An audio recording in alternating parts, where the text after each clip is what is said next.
Hello friends, PYQ focus channel पर आप सभी का स्वागत है। आई होप आप सभी अच्छे होंगे। तो आज की क्लास जो है हमारी इंग्लिश की प्रीवियस ईयर क्वेश्चन की प्रैक्टिस सेट 5 करेंगे। इससे पहले जो है हमारे 4 प्रैक्टिस सेट हो चुके हैं। तो जिन भी स्टूडेंट्स ने उन चारों प्रैक्टिस सेट को नहीं किया है तो वो कर लें, क्योंकि मोस्ट इंपॉर्टेंट है। क्योंकि हम इन प्रैक्टिस सेट में HSSC, Haryana CT mains, SSC के या दूसरे कॉम्पिटिटिव एग्जाम्स में बार बार पूछे गए प्रीवियस ईयर क्वेश्चंस को कंप्लीट करेंगे। तो इस क्लास को आखिर तक जरूर देखें, क्योंकि हर क्वेश्चन को आसान तरीके से समझाया जाएगा। अगर आपको हमारी वीडियो पसंद आती हैं तो प्लीज़ चैनल को लाइक, शेयर एंड सब्सक्राइब जरूर करना, क्योंकि आप सभी के सहयोग से और सपोर्ट से हमें जो है बेहतर कंटेंट बनाने की प्रेरणा मिलती है। तो अपना सहयोग जो है बनाए रखिएगा। तो चलिए, आइए बिना टाइम वेस्ट किए शुरू करते हैं आज की क्लास को। फर्स्ट क्वेश्चन है, इसमें जो है हमें एरर फाइंड आउट करना है। ठीक है फ्रेंड्स, एरर बताना है हमें। The manager as well as his assistants were present at the meeting to discuss the budget. तो बताएं फ्रेंड्स, क्या होगा इस क्वेश्चन का राइट आंसर। प्रबंधक जो है अपने सहायकों के साथ बजट पर चर्चा करने के लिए बैठक में उपस्थित था। ठीक है, तो इस क्वेश्चन में जो है हमें एरर बताना है। देखो फ्रेंड्स, सबसे पहले जो है हमें सेंटेंस में नजर आया एज वेल एज वर्ड। ठीक है, एज वेल एज, तो ग्रामर रूल कहता है कि जब भी आपको सेंटेंस में एज वेल एज वर्ड मिलता है, एक वर्ड होता है अलोंग विद। ठीक है, अलोंग विद ये हमें याद रखना है। और एक होता है टुगेदर विद। ठीक है, टुगेदर विद। अगर ये जो है इन तीनों में से कोई भी अगर आपको वर्ड सेंटेंस में मिलता है, ये क्या करते हैं, दो सेंटेंस को आपस में जोड़ने का कार्य करते हैं। और as well as, along with और टुगेदर विद से पहले जो सब्जेक्ट गिवन है, ठीक है, पहले जो सब्जेक्ट गिवन है उसकी अकॉर्डिंग ही जो है सेंटेंस में वर्ब का यूज होता है। तो ये ग्रामर रूल कहता है कि जब भी आपको सेंटेंस में as well as, along with और टुगेदर विद मिलता है तो उनसे ठीक पहले जो सब्जेक्ट गिवन है उसकी अकॉर्डिंग ही सेंटेंस में वर्ब का यूज होगा। जैसे कि यहाँ पर जो है एज वेल एज से पहले जो सब्जेक्ट गिवन है वो है द मैनेजर, और यहाँ पर जो वर्ब यूज की गई है वो प्लूरल की गई है। मैनेजर तो सिंगल है, ठीक है, सिंगुलर हो गया। तो सिंगुलर है तो यहाँ पर वर नहीं, किसका यूज़ होगा, वोज का यूज़ होगा। क्योंकि यहाँ पर जो वर है वो असिस्टेंट्स, ठीक है, असिस्टेंट्स को देखकर दी गई है, जो कि गलत होगा। तो यहाँ पर क्या होगा भाई, वर की जगह पर वोज का यूज़ होगा। तो ऑप्शन नंबर सी जो होगा इस क्वेश्चन का राइट आंसर होगा। क्वेश्चन नंबर 2 कहता है, she is senior than me in the organisation and has more experience in handling projects. ठीक है, इसमें भी जो है हमें एरर फाइंड आउट करना है। She is senior than me in the organisation and has more experience in handling projects. ठीक है, वह जो है संगठन में मुझसे वरिष्ठ है और परियोजनाओं को संभालने का अधिक अनुभव रखती है। देखो फ्रेंड्स, जब भी आपको सेंटेंस में सीनियर वर्ड मिल जाए, ठीक है, जब भी आपको सेंटेंस में सीनियर या जूनियर वर्ड मिल जाए, जूनियर, ठीक है, जूनियर, एक होता है भाई सुपीरियर। ठीक है, सुपीरियर, ये वर्ड भी जो है साथ के साथ हमें याद रखनी है। और एक वर्ड होता है इन्फीरियर। ठीक है फ्रेंड्स, इन्फीरियर यानी जिसके पीछे ये IOR ये लगा हो, और एक हो गया भाई हमारा सीनियर। तो जब भी अगर आपको सेंटेंस में इनमें से कोई भी वर्ड मिलता है तो इनके साथ हमेशा टू प्रीपोजिशन का यूज़ होता है, ये हमें याद रखना है। टू प्रीपोजिशन का यूज़ होता है। यहाँ पर जो है देन का यूज़ किया गया है, जो कि गलत है। यहाँ पर किसका यूज़ होगा, टू का यूज़ होगा। तो कहाँ पर एरर है, option number b, then me, then में जो कि है एरर दिया गया है। ऑप्शन नंबर बी जो होगा इस क्वेश्चन का राइट आंसर होगा। नेक्स्ट क्वेश्चन है क्वेश्चन नंबर 3। क्वेश्चन नंबर 3 कहता है, I dash him since he left for Delhi 2 years एगो। फिल इन द ब्लैंक्स का क्वेश्चन है भी, बताएं क्या होगा इस क्वेश्चन का right answer. I dash him since he left for Delhi 2 years एगो। जब से वह 2 साल पहले दिल्ली गया है तब से मैंने उसे नहीं देखा है। तो देखो फ्रेंड्स, ग्रामर रूल क्या कहता है, जब भी आपको सेंटेंस में सिंस और फोर, ठीक है, सिंस और फोर के साथ में टाइम गिवन हो, ठीक है, यहाँ पर जो कि है पास्ट टाइम गिवन है, पास्ट टाइम गिवन है। ठीक है, सिंस के साथ में क्या है भाई, पास्ट टाइम गिवन है, तो वहाँ पर हमेशा किसका यूज़ होगा, प्रेजेंट परफेक्ट टेंस का यूज़ होगा। किसका यूज़ होगा भाई, प्रेजेंट परफेक्ट टेंस का यूज़ होगा। ऐसा जो है ग्रामर रूल कहता है। हम जो है यहाँ पर किसका यूज़ करेंगे, प्रेजेंट परफेक्ट टेंस का यूज़ करेंगे, क्योंकि यहाँ पर सिंस गिवन है और सिंस के साथ में क्या है भाई, टाइम भी गिवन है। ठीक है, 2 years एगो। तो प्रेजेंट परफेक्ट टेंस का फॉर्मूला होता है हैज़ हैव प्लस वर्ब की third form, has have plus verb की थर्ड फॉर्म। तो आई के साथ में किसका यूज़ होगा, देखो फ्रेंड्स इसमें क्या होगा right answer, option number b, have not seen him since he left for Delhi 2 years ago. Next question है भाई, ये मोस्ट इंपॉर्टेंट क्वेश्चन है भाई, इसको अच्छे से कर लेना, क्योंकि इसी टाइप के जो है क्वेश्चन पूछे जाते हैं एग्जाम में। नेक्स्ट क्वेश्चन है क्वेश्चन नंबर 4 है, if you work hard you dash good marks in the exam. If you work hard you dash good marks in the exam. ठीक है, बताएं भी क्या होगा इस क्वेश्चन का राइट आंसर। यदि तुम मेहनत करोगे तो परीक्षा में अच्छे अंक प्राप्त करोगे। यदि तुम मेहनत करोगे तो परीक्षा में अच्छे अंक प्राप्त करोगे। देखो फ्रेंड्स, ग्रामर रूल कहता है जब भी सेंटेंस इफ़ से शुरू होता है तो इफ़ वाले जो होते हैं हमारे क्या होते हैं, कंडीशनल सेंटेंसेस होते हैं। ठीक है, कंडीशनल सेंटेंसेस होते हैं और इनके कुछ रूल्स होते हैं। जैसे कि अब यहाँ पर जो है if you work hard you dash good marks in the exam जो है यूज़ किया गया है। तो भाई यहाँ पर जो है इफ़ वाला कौन सा कंडीशनल सेंटेंस है, फर्स्ट कंडीशनल सेंटेंस है। ठीक है, फर्स्ट कंडीशनल सेंटेंस है और फर्स्ट कंडीशनल सेंटेंस इफ़ वाला क्या कहता है कि इफ़ वाली क्लोज में प्रेजेंट सिंपल टेंस है। ठीक है, प्रेजेंट सिंपल टेंस है, प्रेजेंट सिंपल टेंस है तो मेन क्लोज में क्या होगा, विल प्लस वर्ब की फर्स्ट फॉर्म का यूज़ होगा। विल प्लस वर्ब की फर्स्ट फॉर्म का यूज़ होगा। तो देखो भाई यहाँ पर हमने देखा वर्क वर्ब की फर्स्ट फॉर्म गिवन है। ठीक है, प्रेजेंट सिंपल गिवन है तो दूसरी साइड में क्या होगा, विल प्लस वर्ब की फर्स्ट फॉर्म का यूज़ होगा। और एक ही ऑप्शन में गिवन है, ऑप्शन नंबर ए जो होगा इस क्वेश्चन का राइट आंसर होगा। नेक्स्ट क्वेश्चन है क्वेश्चन नंबर 5, आर्टिकल का क्वेश्चन है भाई, he is dash MBA graduate but his sister holds dash degree in fine arts. बताएं भाई क्या होगा इस क्वेश्चन का राइट आंसर। देखो भाई आर्टिकल के क्वेश्चन को करने की जो है एक ट्रिक होती है कि फिल इन द ब्लैंक्स के ठीक बाद वाला वर्ड उठाना है हमने MBA। ठीक है, MBA इसको जो है बोलकर देखो। ठीक है, इसकी जो है साउंड को हमें नोट करना है। जैसे कि हमने बोला MBA तो MBA ऐसे लिखा जाएगा MBA। ठीक है, तो जो सबसे पहले जो वर्ड है जो लेटर है ए। ठीक है, ये हमने देखना है भाई। ठीक है, इसको हमने देखना है। ये जो है क्या है, वोवल है। ठीक है, हमारे स्वर होते हैं, हिंदी में हम स्वर कहते हैं वोवल्स को और इंग्लिश में व्यंजन को कॉन्स्टेंट कहा जाता है। तो जब भी हमें अगर स्वर की साउंड आती है, ठीक है, स्वर की साउंड आती है तो हम किसका यूज़ करेंगे, एन का यूज़ करेंगे। ठीक है, तो यहाँ पर जो है क्या किसका यूज़ होगा, एन का यूज़ होगा, एन MBA। और दूसरा जो दिया गया है वो क्या है, फिल इन द ब्लैंक्स के ठीक बाद वाला वर्ड है डिग्री।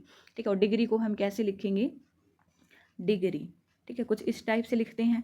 तो डिग्री ये जो क्या है, डै है और डै जो है हमारा क्या होता है, व्यंजन होता है और व्यंजन के लिए हम किसका यूज़ करेंगे, ए का यूज़ करेंगे। तो एन और ए आएगा भाई, ऑप्शन नंबर बी जो होगा इस क्वेश्चन का राइट आंसर होगा।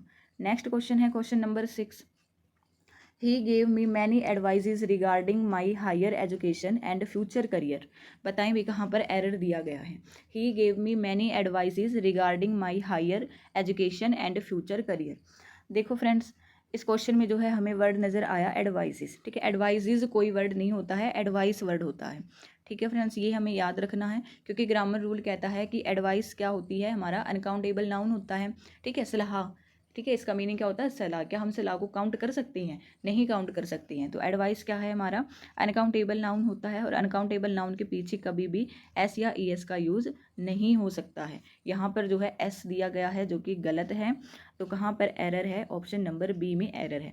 और देखो भाई यहाँ पर जो इसके साथ में मैनी का भी यूज़ किया गया है, ये भी गलत है। हम कभी भी अनकाउंटेबल नाउन को काउंट करने के लिए मैनी AN का यूज़ नहीं कर सकते हैं। इनको काउंट करने के लिए हम या तो पीस ऑफ, ठीक है, पीसीज ऑफ वर्ड का यूज़ करेंगे या फिर ए पीस ऑफ वर्ड का यूज़ कर सकते हैं। तो मैनी एडवाइसेस में क्या है, एरर है। ऑप्शन नंबर बी जो होगा इस क्वेश्चन का राइट आंसर होगा। नेक्स्ट क्वेश्चन है question number 7, I am right about this decision dash. भाई ये क्वेश्चन टैग का क्वेश्चन है भाई। ठीक है, क्वेश्चन टैग बनाना है हमें, इसका क्वेश्चन टैग बनाना है। तो बताएं फ्रेंड्स क्या होगा इसका राइट आंसर। देखो भाई जब भी हम क्वेश्चन टैग के क्वेश्चन करते हैं ना तो इसके कुछ रूल्स होते हैं, 2-3 पॉइंट्स हमें याद रखने होते हैं कि अगर सेंटेंस हमारे पास पॉजिटिव है तो क्वेश्चन टैग हमारा नेगेटिव होगा। अगर सेंटेंस हमारे पास नेगेटिव है तो क्वेश्चन टैग हमारा पॉजिटिव होगा। एक पॉइंट तो ये याद रखना है।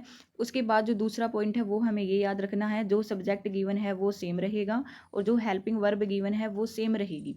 थर्ड हमें ये याद रखना है कि अगर सेंटेंस में हेल्पिंग वर्ब गिवन ही नहीं है तो तब जो है हम क्या यूज़ करेंगे, डू डज या डिड का यूज़ करेंगे। ठीक है, अब जो है इस सेंटेंस में कहा गया है, फोर्थ जो है हमें ये याद रखना है कि यहाँ पर जो है IM दिया गया है। ठीक है, आई के साथ M का ही यूज़ होता है हमेशा। लेकिन जब भी हम इसका क्वेश्चन टैग बनाएंगे ना भाई तो ग्रामर रूल कहता है कि M की जगह पर हमें R का यूज़ करना होगा। ठीक है, क्वेश्चन टैग में M जो है वो चेंज हो जाएगा आर में, ठीक है। तो ये जो है हमें पॉइंट याद रखना है, मोस्ट इंपॉर्टेंट है, बार बार क्वेश्चन इससे पूछे जाते हैं। तो यहाँ पर हमने देखा कि कोई नोट, नथिंग, नेवर कुछ यूज नहीं किया गया है। तो ये जो सेंटेंस जो है हमारे पास वो पॉजिटिव है, तो क्वेश्चन टैग क्या बनेगा, नेगेटिव बनेगा। और एम की जगह किसका यूज होगा, आर का यूज होगा। तो आर नोट, और लास्ट में क्या लिखते हैं हम अपना सब्जेक्ट। तो ऑप्शन नंबर बी जो होगा इस क्वेश्चन का राइट आंसर होगा। नेक्स्ट क्वेश्चन है क्वेश्चन नंबर 8। ये भी क्वेश्चन टैग का क्वेश्चन है। Nobody was present in the class dash. बताएं फ्रेंड्स क्या होगा इस क्वेश्चन का राइट आंसर। देखो भाई यहाँ पर जो है देखो नोबडी यूज़ किया गया है, यानी कि साफ पता चल रहा है कि सेंटेंस जो है हमारा नेगेटिव है। तो क्वेश्चन टैग जो है वो हमारा क्या बनेगा, पॉजिटिव बनेगा। सेकंड हमने ये देखा यहाँ पर हेल्पिंग वर्ब तो गिवन है वोज, ठीक है, लेकिन सब्जेक्ट कुछ नहीं है, यहाँ पर नोबडी दिया गया है। तो भाई ग्रामर रूल कहता है जब भी आपको सेंटेंस में, देखो फ्रेंड्स मैं लिख देती हूँ कि जब भी आपको सेंटेंस में नोबडी वर्ड मिले या समबडी मिले, ठीक है, समबडी, और एक होता भी एवरीवन, ठीक है, एवरीवन, अगर इनसे अगर आपको सेंटेंस में जो है शुरू हो नोबडी, समबडी, एवरीवन, तो इनका क्वेश्चन टैग में सब्जेक्ट क्या बन जाएगा, ये दे में चेंज हो जाएंगे भाई। किस में चेंज हो जाएंगे, दे में चेंज हो जाएंगे। तो नोबडी की जगह हम क्या यूज़ करेंगे, दे का यूज़ करेंगे। और जो वर्ब गिवन है वो है वोज, लेकिन दे के साथ किसका यूज़ होगा, दे हमारा प्लूरल है तो वर्ब भी हमारी प्लूरल होगी, वर का यूज़ होगा। तो ऑप्शन नंबर जो है ए जो होगा इस क्वेश्चन का राइट आंसर होगा। अब देखो फ्रेंड्स यहाँ पर जो है ना ऑप्शन में ये भी लिखा गया है वर नो बॉडी, ठीक है। अब अगर किसी को रूल नहीं पता होगा तो वो यहीं पर जो है टिक करेगा कि जो है नो बॉडी हमारा सब्जेक्ट हो गया, इसको जो है एज इट इज लिख दो। तो ये जो है गलत होगा, नो बॉडी, समबडी, एवरीवन अगर आपको मिले तो वो दे में चेंज हो जाएंगी, ठीक है। आई होप सब कुछ समझ आया होगा। तो इस क्वेश्चन का राइट आंसर हो जाएगा ऑप्शन नंबर ए। नेक्स्ट क्वेश्चन है क्वेश्चन नंबर 9। क्वेश्चन नंबर 9 में भाई हमें पैसिव वॉइस में चेंज करना है, ठीक है। एक्टिव दिया गया है, इसको हमें पैसिव वॉइस में चेंज करना है। क्वेश्चन दिया गया है हु ब्रोक दिस ब्यूटीफुल वास, हु ब्रोक दिस ब्यूटीफुल वास। देखो फ्रेंड्स जब भी हम एक्टिव से पैसिव में चेंज करते हैं तो हमारा टेंस जो है वो सेम रहेगा। तो सबसे पहले हमें यही देखना है कि देखो भाई जो सेंटेंस शुरू है वो WH फैमिली से शुरू है और हु से शुरू है। हु वर्ड जब भी एक्टिव में दिया गया हो तो तब क्या होगा भाई, हु चेंज हो जाएगा बाय हुम में। हु चेंज किस में हो जाएगा, बाय हुम में चेंज हो जाएगा। यहाँ पर जो वर्ब दी गई है वो सेकंड वर्ब की सेकंड फॉर्म दी गई है, तो वर्ब की सेकंड फॉर्म किस में चेंज हो जाएगी, वोज वर प्लस वर्ब की थर्ड फॉर्म में चेंज हो जाएगी। तो अब इसको चेंज करो भी, हु की जगह क्या होगा, बाय हुम। बाय हुम जो है इस ऑप्शन में है और इस ऑप्शन में है, तो ऑप्शन नंबर बी और डी तो जो है हमारे गलत हो गए हैं। उसके बाद जो कि है वाज या वर का यूज़ होगा, तो ऑप्शन नंबर ए में ही जो है वाज का यूज़ किया गया है, दिस ब्यूटीफुल वाज, और इसकी जो है थर्ड फॉर्म वर्ब की ब्रोकन, ठीक है। तो ऑप्शन नंबर ए जो होगा इस क्वेश्चन का राइट आंसर होगा। नेक्स्ट क्वेश्चन है क्वेश्चन नंबर 10। क्वेश्चन नंबर 10 जो है डायरेक्ट इनडायरेक्ट का क्वेश्चन दिया गया है भाई, डायरेक्ट में दिया गया है, हमें इसको इनडायरेक्ट में चेंज करना है। The teacher said to the students the sun rises in the east. Teacher जो है वो स्टूडेंट्स को बता रही हैं कि जो सूर्य है वो पूर्व से उगता है, ठीक है, पूर्व दिशा से उगता है। तो भाई देखो भाई यहाँ पर सेंटेंस में जब भी आपको ग्रामर रूल कहता है कि जब भी आपको डायरेक्ट में यूनिवर्सल ट्रुथ दिया गया हो, ठीक है, यूनिवर्सल ट्रुथ दिया गया हो, तो यूनिवर्सल ट्रुथ में कभी भी टेंस चेंज नहीं होता है। वैसे जब भी हम डायरेक्ट से इनडायरेक्ट में चेंज करते हैं तो टेंस हमारा चेंज होता है, सभी स्टूडेंट को पता है। लेकिन जब यूनिवर्सल ट्रुथ दिया गया हो तो टेंस हमारा चेंज नहीं होगा। यूनिवर्सल ट्रुथ ये दिया गया है, the sun rises in the east, सूर्य जो है वो पूर्व से उगता है, बिल्कुल सभी को पता है, तो ये यूनिवर्सल ट्रुथ है। तो इसको कैसे चेंज करेंगे, देखो friends, the teacher said to change हो जाएगा टोल्ड में, इन्वर्टेड कोमास हटा करके यूज़ होगा दैट का, बाकी सेम एज इट इज़ रहेगा भाई। देखो भाई यहाँ पर सेड का यूज़ किया गया है जो कि गलत है, यहाँ पर टोल्ड टू यूज़ किया गया है ये भी गलत है, यहाँ पर टोल्ड द यूज़ किया गया है students that the sun rises in the east, ये ठीक है भाई, ऑप्शन नंबर बी ही ठीक होगा शायद। ऑप्शन नंबर ए देखो, the teacher told the students that the sun rose, कोई चेंज नहीं होगा भाई, टेंस में कोई चेंज नहीं होगा, तो ऑप्शन नंबर ए हमारा गलत हो गया। ऑप्शन नंबर बी जो होगा इस क्वेश्चन का राइट आंसर होगा। आई होप सबको समझ आया होगा। नेक्स्ट क्वेश्चन है क्वेश्चन नंबर 11। क्वेश्चन नंबर 11 क्या कहता है, he is very good dash mathematics eight solves complex problems quickly. बताएं भाई क्या होगा इस क्वेश्चन का right answer. He is very good dash mathematics and solves complex problems quickly. बताएं भाई वह गणित में बहुत अच्छा है और कठिन प्रश्नों को जल्दी हल कर लेता है। देखो भाई, जब भी आपको सेंटेंस में गुड वर्ड मिलता है, ठीक है, गुड वर्ड मिलता है और सेंटेंस में जो है किसी के कार्य की कुशलता बताई जा रही हो, ठीक है, किसी के कार्य की कुशलता बताई जा रही हो, जैसे कि इस सेंटेंस में बताया जा रहा है कि वो गणित में अच्छा है और जल्दी पेपर को सोल्व कर लेता है, तो इसका मतलब यहाँ पर जो है उसके कार्य की कुशलता बताई जा रही है। तो ऐसे सेंटेंस में हमेशा गुड के साथ में एट का यूज होगा भी, ठीक है, किसका यूज होगा, एट का यूज होगा। तो ऑप्शन नंबर बी जो होगा इस क्वेश्चन का राइट आंसर होगा। नेक्स्ट क्वेश्चन है क्वेश्चन नंबर 12। क्वेश्चन नंबर 12 का आंसर बताएं भाई। The property was divided dash the four brothers equally. The property was divided dash the four brothers equally. क्या होगा भाई, संपत्ति जो है चारों भाइयों में समान रूप से बांटी गई। संपत्ति को जो है समान रूप से चारों भाइयों में बांटा गया। तो बताएं भाई इस क्वेश्चन का राइट आंसर क्या होगा। देखो भाई, यहाँ पर जो है between, among, in, with conjunction दी गई है। बिटवीन जो होता है वो दो के लिए यूज होता है भाई, ठीक है, दो के लिए हम किसका यूज करेंगे, अगर दो पर्सन, दो थिंग्स, दो प्लेसेस का जो है बात हो रही हो तो तब जो है हम बिटवीन का यूज करेंगे, ठीक है। और दो से अधिक के लिए, ठीक है, दो से अधिक के लिए, मोर देन टू के लिए हम अमंग का यूज करेंगे। तो यहाँ पर जो है चार भाइयों की बात हो रही है जो दो से ज़्यादा है, तो इसके लिए हम अमंग का यूज करेंगे। ऑप्शन नंबर बी जो होगा इस क्वेश्चन का राइट आंसर होगा। नेक्स्ट क्वेश्चन है क्वेश्चन नंबर 13। हमें जो है सेनोनियम बताना है। सुप्रियस का जो है सेनोनियम बताना भी क्या होगा। तो बताइए फ्रेंड्स इस क्वेश्चन का राइट आंसर क्या होगा। सुप्रियस का जो है सेनोनियम बताइए क्या होगा। सुप्रियस का मीनिंग क्या होता है भाई, इसका मीनिंग होता है नकली, ठीक है, नकली या फिर जो है जाली, ठीक है, जाली, जाली मतलब जो असली ना हो, ठीक है, नकली। तो भाई इसका जो है सेनोनिम क्या होगा, ऑप्शन नंबर ए फेक होगा। फेक का मीनिंग भी यही होता है, ठीक है, नकली, जाली। नेक्स्ट क्वेश्चन है क्वेश्चन नंबर 14। हमें एंटोनियम बताना है। एंटोनियम का मीनिंग होता है विलोम शब्द, ठीक है, बताना है मेटिक्यूलस का। तो मेटिक्यूलस का जो है एंटोनियम बताएं क्या होगा। तो मेटिक्यूलस का मीनिंग क्या होता है भाई, मेटिक्यूलस का मीनिंग होता है बहुत सावधान, ठीक है, बहुत सावधान, ध्यानपूर्वक, ठीक है, बहुत सावधान या ध्यानपूर्वक। तो भाई जो है इसका एंटोनियम क्या हो जाएगा, इसका उल्टा होगा ऑप्शन नंबर ए केयरलेस, ठीक है। केयरलेस का मीनिंग क्या होता है, लापरवाह, जो ध्यान ना रखता हो, ठीक है, लापरवाह, सावधानी ना रखता हो, उसको क्या कहेंगे, केयरलेस कहेंगे। तो मेटिक्यूलस का क्या हो जाएगा एंटोनियम, केयरलेस। नेक्स्ट क्वेश्चन है क्वेश्चन नंबर 15। इसमें जो है हमें वन वर्ड सब्स्टिट्यूशन बताना है भाई, ठीक है, वाक्यांश के लिए एक शब्द बताना है। दिया गया है one who Yeats too much, ठीक है, one who Yeats too much, जो बहुत अधिक खाता हो उसको क्या कहेंगे भाई, जो बहुत अधिक खाता हो उसको क्या कहेंगे, उसको कहेंगे ग्लूटन, ठीक है, उसको क्या कहा जाता है भाई, ग्लूटन, जो बहुत अधिक खाता हो, ठीक है, बहुत अधिक खाता हो उसको क्या कहा जाता है, ग्लूटन कहा जाता है। नेक्स्ट है क्वेश्चन नंबर 16। इसमें जो है हमें ईडियम बताना है भाई, ठीक है, ईडियम बताना है यानी कि मुहावरे बताने हैं। क्वेश्चन दिया गया है at the 11th hour, at the 11th hour, ठीक है, इसका जो मीनिंग होता है वो होता है अंतिम समय पर, ठीक है, अंतिम समय पर, अंतिम समय पर, ठीक है, इसका मीनिंग ये होता है अंतिम समय पर। तो इस क्वेश्चन का राइट आंसर क्या हो जाएगा, option number b at the last possible moment, at the last possible moment.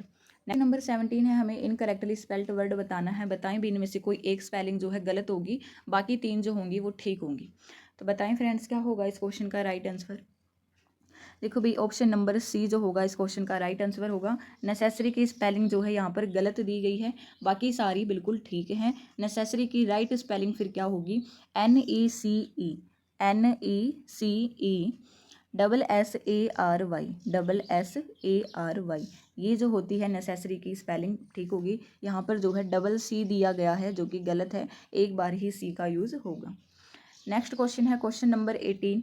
इसमें भी जो है हमें इनकरेक्टली स्पेल्ड वर्ड ढूंढना है। तो ये जो क्वेश्चन है आप सभी के लिए है, तो इसका जो है आंसर सभी स्टूडेंट्स कमेंट बॉक्स में देंगे, ठीक है। इस क्वेश्चन का राइट आंसर क्या होगा, कमेंट बॉक्स में देना भाई आप सभी। नेक्स्ट क्वेश्चन नंबर 19 है, हमें जो कि है सेंटेंस इम्प्रूवमेंट का क्वेश्चन है भी ये, ठीक है, इम्प्रूवमेंट सेंटेंस का क्वेश्चन है। She is more taller than her sister. बताएं भी यहाँ पर जो है पहले गलती कहाँ की गई है, ठीक है, she is more taller than her sister, और इसका जो है गलती कहाँ की गई है और उसको ठीक करके जो है हमें इन ऑप्शंस में से बताना है।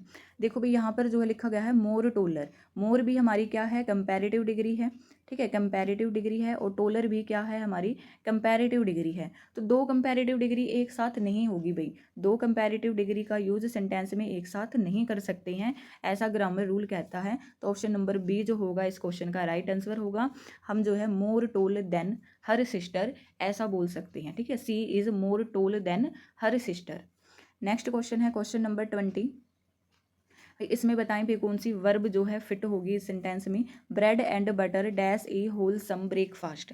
Bread and butter dash A wholesome breakfast. ये जो है आज की क्लास का हमारा लास्ट क्वेश्चन है। तो बताएं फ्रेंड्स क्या होगा इस क्वेश्चन का राइट आंसर। ब्रेड और बटर एक पौष्टिक नाश्ता है। देखो फ्रेंड्स, यहाँ पर जो है ना, अभी कुछ स्टूडेंट्स ये सोच रहे होंगे कि ब्रेड एंड बटर दोनों अलग अलग चीज़ हैं, तो अलग अलग हैं तो प्लूरल हो गया और वर्ब जो है वो भी प्लूरल लगा दो। नहीं फ्रेंड्स, ये जो है गलत होगा, क्योंकि यहाँ पर जो है ब्रेड एंड बटर एक ही भोजन के रूप में यूज़ हो रहा है। ठीक है, एक ही भोजन के रूप में यूज़ हो रहा है, यानी कि सिंगल यूनिट बना दिया गया दोनों को। ठीक है, क्या बना दिया गया है, सिंगल यूनिट बना दिया गया है। और जब भी सिंगल यूनिट बनाया जाता है तो वर्ब कैसी यूज़ होगी, सिंगुलर ही यूज़ होगी। ठीक है, तो ये क्या माना जाएगा, सिंगुलर माना जाएगा, सिंगुलर वर्ब का यूज़ होगा। तो देखो फ्रेंड्स, यहाँ पर फिर क्या होगा, इज आएगा भाई, यहाँ पर क्या आएगा, इज आएगा। ऑप्शन नंबर बी जो होगा इस क्वेश्चन का राइट आंसर होगा। आई होप जो है आप सभी को आज की क्लास अच्छी लगी होगी। Thanks for watching this video. मिलते हैं नेक्स्ट क्लास में।